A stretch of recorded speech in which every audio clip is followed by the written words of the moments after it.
All right, the court is calling 2019 CR 12495. All right. The court is calling a 2019 CR 12495 state versus Tamar McIntyre. Boom! Case on the record. Notice how fast this kicks off. No warm-up, no fluff. The judge is straight to business. But here's the kicker. This entire hearing will hinge on whether the defense got fair access to crucial documents or whether the state played keep away with the evidence. State versus Tamar McIntyre. Could I have parties announced? State, Your Honor. John Hunter for Mr. McIntyre, Your Honor. Are you Mr. McIntyre? Yes, ma'am. All right. State defense has filed a motion for new trial. Have you had a chance to review that? I did review. And are you ready to proceed on it? All right. So the court has read the motion for new trial. I think the motion for new trial clearly has the defense's arguments in it. So with regards to number one. Yes, Your Honor. And that's by, I believe, state orders on that. So that's our position on that fund. What the prosecutor's really saying here is, we showed you the file, but you don't get to keep it. Imagine being allowed to glance at a test answer sheet for 10 minutes, but then having it snatched away before the exam. Technically fair? Maybe. Strategically crippling? Absolutely. Rebuttal. Yes, Your Honor. And that, I believe that's the NCIC, TCIC argument, I guess, of the defense. Our position is that we did make it available during court proceedings, and they had access to the actual TCIC, NCICs. And through our understanding of the policy is that we can't allow them to duplicate or keep or make copies of, and that's by, I believe, state orders on that. So that's our position on that front. All right. Megan Dowling for the state. Just briefly, if I could address that point, and I want to reiterate the arguments that I made at trial, which is that 411.083 of the Texas Government Code is what governs the dissemination of the criminal histories. They were provided to Mr. Hunter, and that's stipulated to in the motion. He states that the state did provide him those. And so that is our position. It would have been a violation of law to allow him to keep them or to reproduce them. All right. And then defense, because it's your motion for new trial, I'll give you the final response with regards to the state's answer to defense's number one. Yes, Your Honor, and forgive me. I did not prepare to proceed today. I came to court because the law requires me to show you the motion within 10 days. Yes. And so I haven't, I wasn't anticipating actually discussing the merits of it today, but if the court wishes us to proceed with that. Does the law say that you are allowed to make copies? Great question, Judge. And here's where you, the audience, come in. What do you think? Should the defense be able to copy sensitive criminal history documents? Or is the state right to guard them like top secret files? Drop your take in the comments. I guarantee this sparks debate. I mean, our position with respect to the NCIC argument is fairly simple. We cited you case law, which the courts have addressed this subject matter before and have recognized that it is covered by the Michael Morton Act and that it would be required to be produced. As a practical matter. Well, you're saying produced, but the state is saying that they did produce it. They just didn't allow you to copy it or leave with it. It was given to us on the first day of the trial. And in the process of trying to make use of it and note it down, we got into an argument about whether or not we'd be able to photocopy it, which we immediately brought to the court's attention. We had an argument in which the court concluded that we were not entitled to copies of it, which we does the law say? Does the law say that you are allowed to make copies? I believe that is what those cases that we have cited for stands for, that proposition, that it is producible under the Michael Morton Act in all ways that other discovery is producible. The state's contention that there is a statute that privileges it from disclosure, I think, is being misinterpreted. Okay, they're not saying, and correct me if I'm wrong, they're not saying that it doesn't prohibit them from disclosure. They're saying, yes, we do disclose it to you, but you're not allowed to copy it or leave the courtroom with it. Am I misinterpreting what's being said? That is their argument. Yes, Your All Honor. right, so We just disagree with that position. I don't think the law supports it. And we also would maintain, as we maintained at the trial, that as a consequence of, well, let me rephrase that. To the extent that there is any countervailing or overarching privilege that would run afoul of the case law that we've cited, Your Honor, about its discoverability, or that would limit our ability to use it from how we would otherwise be entitled to use discovery, I would maintain that that privilege is waived by two separate independent actions. The first is this isn't a situation where we're trying to snoop on these people's lives outside of the context of defending Mr. McIntyre. He is indicted. The state made that decision. When the state or the government have a privileged interest in the privacy of certain sensitive information, and they elect to indict someone for a criminal offense over it, then they can't be in the position of being able to still hold on to that privilege. They waive it. Secondarily, they have run the TCIC, NCIC for these individuals. Argument is not that you receive the information. Your sole basis is that you should have been allowed to photograph or reproduce or take the item. And there it is, the crux of the entire fight. Not whether the defense saw the records, but whether they could actually use them. Think of it like being given the recipe to the world's best cake, but only being allowed to smell the paper. No wonder the defense is pushing back so hard. Which is the triggering event. The database is curated not by this office. It's curated by the Texas Department of Public Safety and the FBI. They query that database. They are only allowed to query that database if they have a good faith reason to do so in the execution of their duties and responsibilities as members of the district attorney's office. They can't just go pull NCIC, TCIC on you or me because they're upset with us, or they for a petty you're difference. saying that they were upset with somebody, that's why they... No, I'm giving this as an example. I have had cases in the past where I have defended policemen who were accused of improperly querying the TCIC, NCIC database for petty reasons. So we're not saying that any NCIC, TCIC was queried without a good faith basis. No. In fact, quite the opposite. We know that there was a good faith basis because this is the TCIC, NCIC for their witnesses. And Brady versus Maryland, and every case that has come since it, says that they have to give me that information. Okay, that is a so requirement. then the main argument, and so let's stick with what the argument is. And if I'm wrong in interpreting what's being said by both parties, the argument is not that you received the information.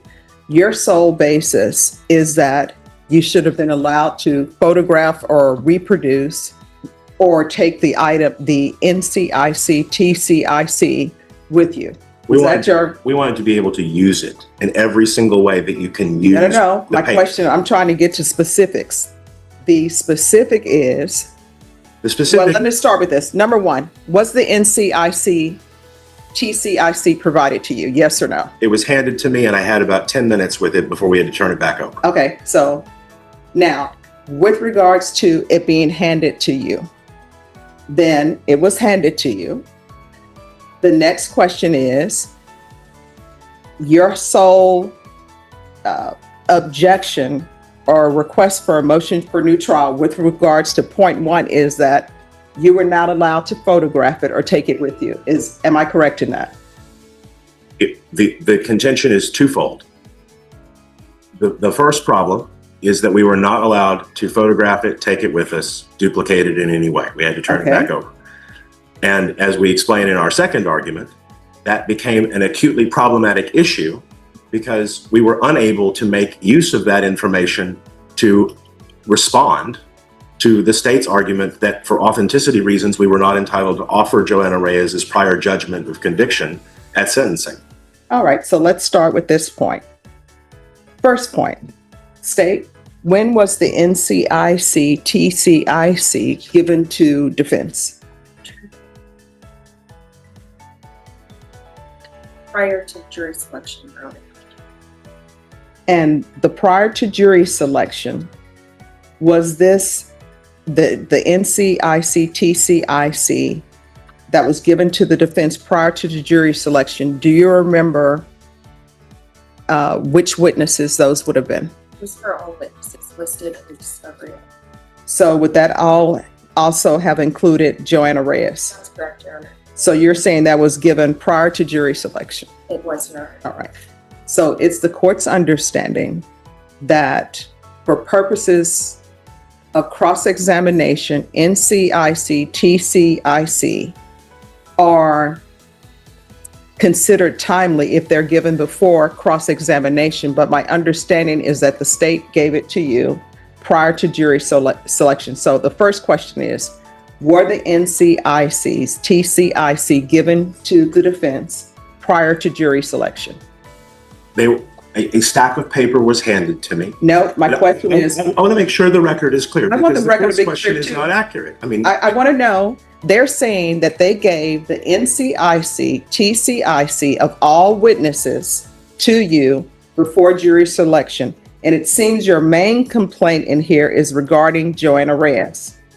So my question for the defense is whether or not the NCIC, TCIC, for all the state's witnesses, were they given to you prior to jury selection? Then we can handle your other point. the word given is not a word that I can address in that. Were they handed to you? I held them in my hand for a few minutes. I didn't have an opportunity to digest their contents fully. I wasn't allowed to copy them. Almost immediately afterwards, I was told that their position was going to be that I wasn't going to be allowed to copy them. I had to instruct my Okay, so staff. here's the thing. Let me just finish real No, quick. no. You want- I need to- Because I no, need to stop. We're taking it one point at a time. My first question is, were they given to you prior to jury selection?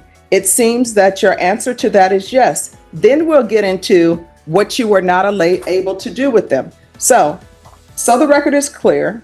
My understanding from you is that witnesses who were going to testify in the state's case in chief, their NCIC, TCIC was given to you prior to jury selection. Now that that's been established, then the next question becomes, what were you able to do with the NCIC, TCIC that was given to you? Nothing. All right. So you said, were you allowed to elect, because in your motion, you say you were not allowed to electronically duplicate. Were you allowed to electronically duplicate them? No. Were you allowed to copy them? No. Were you allowed to photograph them? No. And I'm taking that straight from your motion. So state, with regards to... Secondly, all right, let me just stop you for a moment. When you say taking possession of it, this is courtroom hair splitting at its finest. Possession doesn't mean holding it for 10 minutes. It means actually being able to work with it, cite it, and challenge it. Defense says, we need this to fight fair. State says we'll lend it, but don't photocopy our homework. The NCIC, TCIC that was handed over to the defense, you're saying it was all of your witnesses in the case in chief. Yes, Your Honor. The defense is saying they were not allowed to electronically duplicate, copy, or photograph any of the NCICs, TCICs. Now, why were you not allowing the defense to either electronically duplicate, copy, or photograph the NCIC, TCIC? Because I didn't want to be charged with a misdemeanor offense. All right, and where are you obtaining that from, the fact that you would be charged? Your Honor, I've previously stated there are two subsections of law that govern the dissemination of criminal histories. The first being Title 28, Part 20 of the Code of the Federal Regulations, and then the second being 411.083 of the Texas Government Code. All right, so the state is saying that they could not allow you to electronically duplicate, copy, or photograph based upon Title 28 of the Federal Code and also Chapter 4 of the Government Code. What is your response? Several things. First, we do not believe that those provisions prohibit a defense lawyer from taking possession of the criminal histories for the purposes of defending a man at trial. That is not the purpose of those laws. That is our position. Secondly, All right, let me just stop you for a moment. When you say taking possession of it, what do you mean by it doesn't prohibit you from taking possession? What is your definition of taking possession of the NCIC, TCIC, as you see it? a lawyer should be able to keep the paper with him for the course of the trial so that it can be read, it can be understood, and it can be researched further. All And right. none of those things were able to be accomplished. I was unable to finish reading the histories. I was unable to digest their contents or understand them or make any meaningful use of them. I was unable to copy them so that I could do that when we weren't in court at recess at any point. All right. So when you say taking possession, you mean keeping the paper. And when you say keeping the paper, for the record, we're talking about the NCIC, TCIC. When you say keeping the paper, do you mean leaving the courtroom with the paper? I mean, right. I could not leave the courtroom with the paper. I could not photocopy the paper. I could not make use of the paper. And we had to give it back at the end of the day or at some point during the process. I wasn't able to read or digest the information while I was participating in my other roles as being Mr. McIntyre's lawyer. Counsel has said it was handed prior to jury selection. That sounds right. I don't have independent recollection of the day, but we were involved in jury selection for all day and into the evening. It was a lengthy process, and so there was not an opportunity to make any use of it. Also, I can just say, Your Honor, in both federal and state trials that I have participated in, I have never had this issue come up before. I have had prosecutors with the Department of Justice hand me the Jenks material, which would include the criminal history material, prior to the commencement of trial. I understand that the Jenks Act similarly narrows that compulsory moment of disclosure to when the witness is passed for cross-examination, but almost every judge in the United States has recognized that while that law may be that that's when it must be produced, that isn't a fair system. It doesn't. The TCIC and CIC is being used as both a shield and a sword against the defense. Boom! Did you catch that? The defense just accused the prosecution of using evidence as both a shield and a sword. Translation: they're blocking the defense from using it, while using the same info to strengthen their own case. That's like playing poker where one player sees all the cards and the other gets blindfolded. Provide for meaningful cross-examination. Okay, then somebody needs to change the law. And counsel, I'm sure as you're aware, sometimes people do things that are inappropriate legally, but they do them and nobody ends up saying anything. Nobody ends up charging anybody within anything. But in this court, I'm just here, Mr. McIntyre, to listen to arguments and follow the law.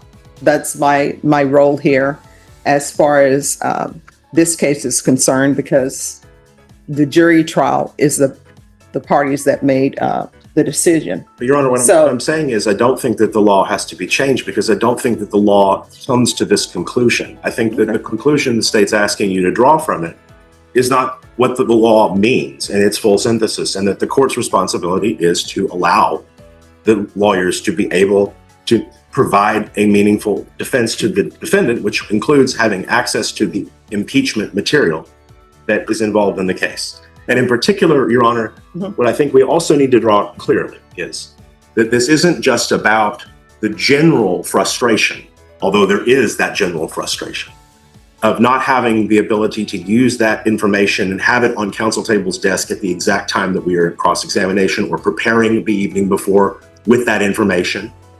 Those things all occurred, and so there is a global harm there. But the specific and acute harm, and the reason why a new trial should be granted in this case, is because as ground two